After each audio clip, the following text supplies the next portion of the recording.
Hi viewers, welcome to our channel. ప్రస్తుతం మనతో పాటు దాము బాలాజీ గారు, సీనియర్ జర్నలిస్ట్, వారితో ఒకసారి మాట్లాడదాం. సార్ నమస్కారం. సార్ హిడ్మా దొరికిపోయాడని నిన్నంతా కూడా వార్తలు వచ్చాయి. కాకపోతే అది ఫేక్ హిడ్మా, ఇంకొక హిడ్మా వేరే ఉన్నాడు, అతను పోలీసుల మీద ఇప్పుడు అటాక్ చేయడానికి ప్లాన్ చేస్తున్నట్టుగా వార్తలు అయితే వినిపిస్తున్నాయి సార్. మరి దొరికిన హిడ్మా ఎవరు, ఇప్పుడు ప్లాన్ చేస్తున్న ఈ హిడ్మా మరి ఎటువంటి ప్లాన్ చేస్తున్నారు, పోలీసుల మీద అటాక్ చేసే అవకాశాలు ఏమన్నా ఉన్నాయా, ఏం జరిగే ఛాన్సెస్ ఉన్నాయి సార్? మన హిడ్మా పేరు మధ్వి హిడ్మా. హిడ్మా అనేవి చాలా కామన్ నేమ్స్ లో ఒకటి అక్కడ. అంటే బస్తర్, ఇతను వచ్చి బస్తర్ దగ్గర అన్నమాట. నిన్న నేను చెప్పాను కూడా, పూర్వతి అనే విలేజ్ ఈ మధ్వి హిడ్మాది. జగర్గుండ, ఇది సుక్మా జిల్లా, దీన్ని బస్తర్ ఏరియా అంటారు. ఈ సుక్మా జిల్లాలో ఇతను పుట్టాడు. ఇతను ఇప్పుడు నిన్నంతా కూడా ఏమంటే హిడ్మా అరెస్ట్ అన్న కానీ చాలా మంది హిడ్మా అంటే ఇతనే అనుకునేశారు. పైగా ఇతను ఫోటో 2007ది తప్ప ఆ తర్వాత ఫోటో లేదు కూడా. సో ఇప్పుడున్న అబ్బాయి హిడ్మానేమో అని చాలామంది భ్రమపడ్డారు. కానీ జాగ్రత్తగా పరిశీలిస్తే ఇతని పేరు కుంజం హిడ్మా. ఎందుకంటే ఈ మావోయిస్టుల పేర్లు కన్ఫ్యూజింగ్గా ఉంటాయి. కుంజం హిడ్మానా, మధ్వి హిడ్మానా, హిడ్మాకే చాలా పేర్లు ఉన్నాయి. హిడ్మాలు, సంతోషు, దేవ, ఇలాంటి పేర్లు ఉన్నాయి. హిడ్మాలు చాలామంది పెట్టుకుంటుంటారు కూడా. మావోయిస్టులో ఉండే అలవాటు ఏంటంటే, ఎవరన్నా ఒక వ్యక్తి చనిపోయాడు అనుకో, అతని పేరు చాలామంది పెట్టుకుంటూ ఉంటారు ఇంకా అతని స్మృతిలో. అందువల్ల ఎవరు అనేది చాలాసార్లు తెలియదు అనమాట, కన్ఫ్యూజింగ్గా ఉంటుంది. అరుణక్క అనే పేరు కనీసం ఒక 100 మందికి మావోయిస్టులో అరుణక్క అనే పేరు ఉంటుంది. ఏ అరుణక్కో తెలియదు. అలాగా కన్ఫ్యూజన్ అయితే ఉంటుంది అన్నమాట. అలాగా ఇతని పేరైతే మధ్వి హిడ్మా.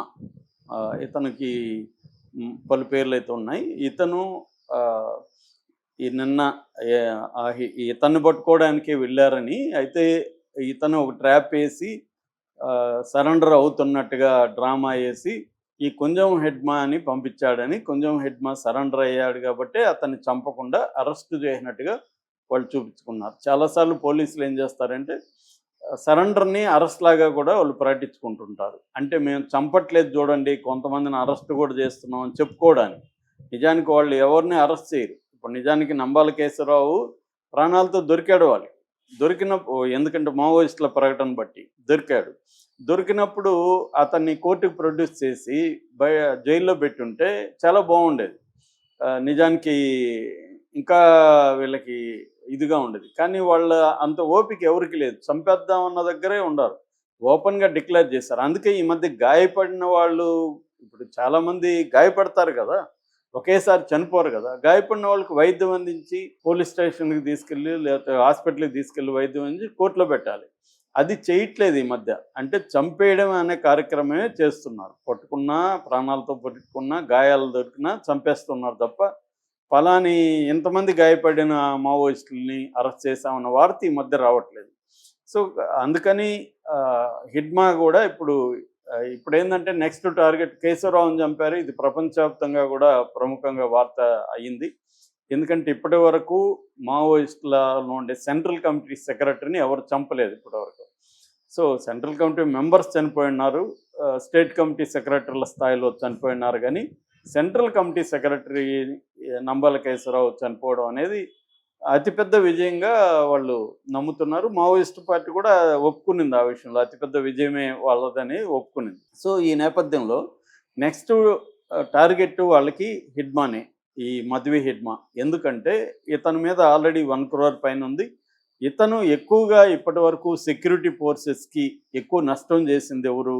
మధ్వి హిడ్మానే. ఎందుకంటే ఇతను గెరిల్లా వార్ఫేర్లో ముఖ్యంగా అటాక్స్ చేయించడంలో, వ్యూహం పన్నడం, దగ్గరుండి నడపడం, దాంట్లో ఇతను ఎక్స్పర్ట్. రెండోది, మొత్తం సీసీ కమిటీ మెంబర్స్ ఇవాళ 21 మంది ఉన్నారు. అందులో చాలామంది 65 ఏళ్ళ దాటిన వాళ్ళే.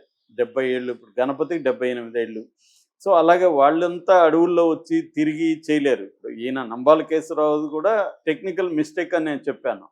ఆల్రెడీ వాళ్ళు కూడా చెప్పారు, మావోయిస్టు మేము వద్దంటే కూడా ఆయన ఒప్పుకోలేదు, ఉన్నాడని. 70 ఏళ్ల వ్యక్తి అడవుల్లో ఎలా పరిగెత్తాడు, కొండలు గుట్టలు ఎలా ఎక్కుతాడు?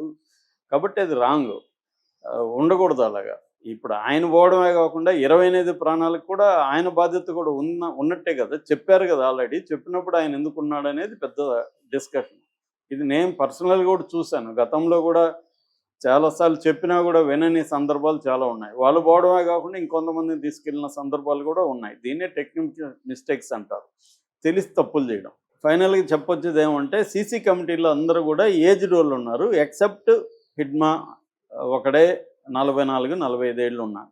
కాబట్టి 45-44 అంటే వెరీ యంగ్గా ఉన్నట్టే వాళ్ళ మన కంపారిజన్లో. నిజానికి మావోయిస్ట్లో యావరేజ్ ఏజ్ తీసుకుంటే 27 ఏళ్ళు, మొత్తం క్యాడర్లో యావరేజ్ ఏజ్ తీసుకుంటే 27 ఏళ్ళ కంటే ఎక్కువ బతకరు. కానీ నాయకత్వ స్థానంలోకి వచ్చేసరికి యావరేజ్ ఏజ్ 55-60కి వచ్చేసింది. ఎందుకంటే యంగ్ బ్లడ్ అనేది ఫ్లో రావట్లేదు. దీనికి ప్రధాన కారణం అంటే ఎడ్యుకేటెడ్ సెక్షన్ నుంచి రిక్రూట్మెంట్ ఆగిపోయింది. ఎడ్యుకేషన్ సెక్టర్ నుంచి రిక్రూట్మెంట్ లేకపోతే నాయకత్వ స్థానాల్లోకి ఎదగలేరు. ఎందుకంటే ఇది సిద్ధాంత నేపథ్యం ఉన్న పార్టీ. మార్క్సిజం లెనినిజం మావో ఆలోచన విధానం అనేది సిద్ధాంతం అర్థం కావాలి, వ్యూహము ఎత్తుగడలు అర్థం కావాలి, చాలా విషయాలు తెలుసుకోవాలి. ఇది ఈ నాలెడ్జి చదువు ఎంత తిట్టినా ఈ బూర్జువా ఎడ్యుకేషన్ అవన్నీ అని వీళ్ళు మాట్లాడతారు. కానీ ఆ బూర్జువా ఎడ్యుకేషన్ లేని వాళ్ళు ఆ స్థాయి నాయకత్వంలోకి మావోయిస్టులు కూడా ఎవరు ఎదగలేదు, కమ్యూనిస్టులు కూడా ఎవరు ఎదగలేదు. వాళ్ళేవో చెప్తూ ఉంటారు పాత కథలు, ఈ బూర్జువా ఎడ్యుకేషను, ఫార్మల్ ఎడ్యుకేషను, మిగతా ఎడ్యుకేషన్ కాదా, ఈ కథలన్నీ మనకు వినడానికి బాగానే ఉంటాయి. అది చెప్పేవాళ్ళు కూడా తమ పిల్లల్ని చదివించకుండా ఉండరు. సో అలాగా ఇతను కూడా 8 నుంచి 10 క్లాస్ వరకు చదివాడని చెప్తున్నారు. కరెక్ట్గా ఎవరు చెప్పట్లేదు. ఏదేమైనా 8th 9th చదివాడు. అందువల్ల మినిమమ్ ఒక అండర్స్టాండింగ్ ఈ అబ్బాయికి ఉంది. కాబట్టి ఇతనికి పొలిటికల్ క్లాసెస్, మావోయిస్ట్ పార్టీలు ఏం చేస్తారంటే కొత్తగా వచ్చిన వాళ్ళకి పొలిటికల్ క్లాసెస్ చెప్తారు.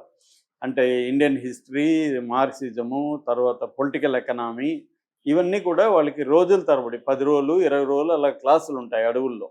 సో అలాగా ఇతనికి అవన్నీ చెప్పడం, డిస్కషన్స్, అలాగే ఇతనికి కొంత మ్యాక్సిమం సిద్ధాంతం ఉంది. దాని తర్వాత ఇతను బేసిక్గా ఏంటంటే మిలిటెంట్ స్వభావం ఎక్కువ, దూకుడు స్వభావం, పోరాట స్వభావం ఎక్కువ. ఇలాంటి వాళ్ళు స్పీడ్గా నాయకులుగా ఎదుగుతారు. ఎందుకంటే ఇప్పుడు ఒక యాక్షన్ ఎలా డిజైన్ చేయాలి, ఎట్లా చేయాలి, అంటే ఎవరి మీద అటాక్స్ ఎలా చేయాలి ప్లాన్ చేసి దూరంగా ఉండిపోయేవాళ్ళు కొంతమంది ఉంటే, ఆ ప్లాన్ చేసి ఆ ప్లాన్ని ఇంప్లిమెంట్ కూడా నేనే చేస్తానని లీడ్ చేసేవాళ్ళు నాయకులుగా ఎదిగిపోతారు. వాళ్ళు హీరోలు అయిపోతారు అనమాట. సో ఇతను ఆ స్వభావం ఉన్నవాడు, దుందుడు స్వభావం ఉంది, చాలా రూత్లెస్గా ఉండగలడు, ఎనిమి పట్ల చాలా యాక్టివ్, ముందుండి లీడ్ చేయగలడు.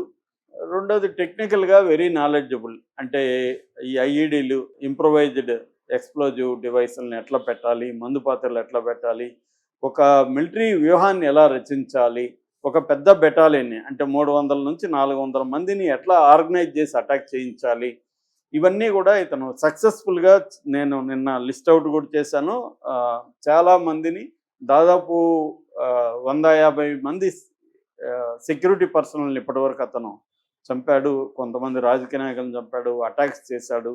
అంటే అఫెన్సివ్గా ఇతను సక్సెస్ అయిపోయాడు. అట్లాగే మిలిటరీ కమిషన్లో కూడా ప్రముఖ పాత్ర వహిస్తున్నాడు. కాబట్టి ఇప్పుడు అంటున్నారంటే తన గురువు నంబాల కేశవరావుని చంపారు కాబట్టి ప్రతీకారం తీర్చుకోవాలి అనేది తను అనుకుంటున్నట్టుగా చెప్తున్నారు. మొన్నటి వరకు ఏంటంటే మేము ఆయుధాలని పట్టుకోవట్లేదు, ఆయుధాలు విసర్జించాము, కాల్పుల విరమణ మేము ప్రకటించేశాము అని వీళ్ళు అనౌన్స్ చేశారు. కానీ ప్రభుత్వం వినట్లేదు. మీరు కాల్పుల గిరమణ శాంతి చర్చలు అవన్నీ జాంతానే, మేము మిమ్మల్ని చంపేస్తాం, లేదంటే మీరు సరెండర్ అవ్వండి, ఇదొకటే మీకు మార్గం. మీరు నిజంగా శాంతి చర్చలు అంటే అందరూ వచ్చి సరెండర్ అయిపోండి, అప్పుడు చర్చిద్దాం. ఇప్పుడు ఏమని చర్చిస్తాం?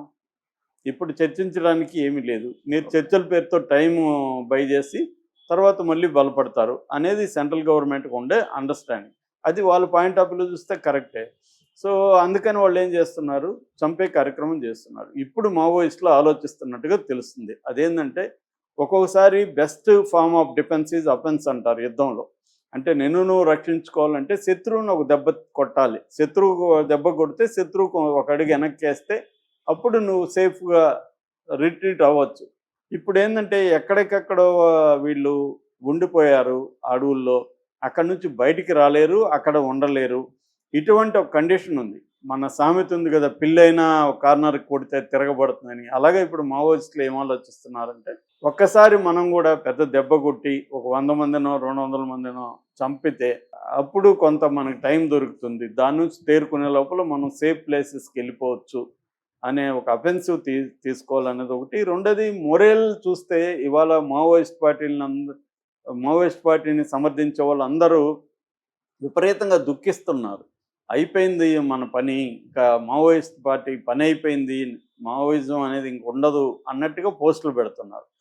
దీని నుంచి కూడా వాళ్ళని బయటపడేయాలి, మొరేల్ అంటారు. మొరేల్ నిలబెట్టాలంటే ఒక పెద్ద అటాక్ చేసి మేమేమి వెనక్కి వెళ్ళట్లేదు, ఇది టెంపరీగా మాత్రమే తప్ప మావోయిస్ట్ పార్టీని నిర్మూలించలేరు, ఇప్పటికి కూడా స్ట్రాంగ్ సిసి కమిటీ ఉంది, క్యాడర్ ఉన్నారు అని అనౌన్స్ చేయడమే కాకుండా అది యాక్షన్ రూపంలో ఒక పెద్ద అటాక్ ఒకటో రెండో మూడో చేయగలిగితే, ఒక మల్టిపుల్ అటాక్స్ కానీ చేయగలిగితే మేము కూడా బౌన్స్ బ్యాక్ కాగలము, మేము దీనికి నాశనం అయిపోయే పరిస్థితి లేదు, మావోయిజం అంతం కాదు అని చెప్పడం కోసమే హిడ్మా ఈ బాధ్యత తీసుకుని ఇప్పుడు ఆర్గనైజ్ చేస్తున్నాడు అని చెప్తున్నారు. అది పాజిబిలిటీ అయితే ఉంది, నిజమా కాదో మనకు తెలియదు, కానీ పాజిబిలిటీ చాలాసార్లు ఇది జరుగుతుంది. అంటే లెనినే అంటాడు, ఒక అడుగు ముందుకు 2 అడుగులు వెనక్కి అని. అలాగా 2 అడుగులు వెనక్కి వేసి మళ్ళీ ఒక అడుగు ముందుకు వేస్తారు, అంటే మళ్ళీ వీళ్ళు అటాక్ చేస్తారు. సో ఎప్పుడైతే ఇది అయిపోయింది పని అయినప్పుడు ఇటు ఈ మిలిటరీ ఫోర్సెస్ అన్నీ కూడా కొంత లెథర్జీ వచ్చే అవకాశం ఉంది. మనం దెబ్బ కొట్టేసాము ఇంకేమీ లేదు అన్న ఒక నెగ్లిజెన్స్ వచ్చే అవకాశం. దాన్ని ఉపయోగించుకొని వీళ్ళు ఏం చేస్తారంటే ఎక్కడో ఒక చోట మావోయిస్టులు ఉన్నట్టుగా ఒకటి క్రియేట్ చేసి వీళ్ళని అక్కడికి రప్పించి అక్కడ ముందే మందుపాత్రలు పెట్టి వీళ్ళని అటాక్ చేయడం అనేది చేస్తారు. అలా పాజిబిలిటీ ఉందా అంటే పాజిబిలిటీ అయితే ఉంది. మరి హిడ్మా పని చేస్తాడా లేదనేది చూడాలి. Okay, thank you so much.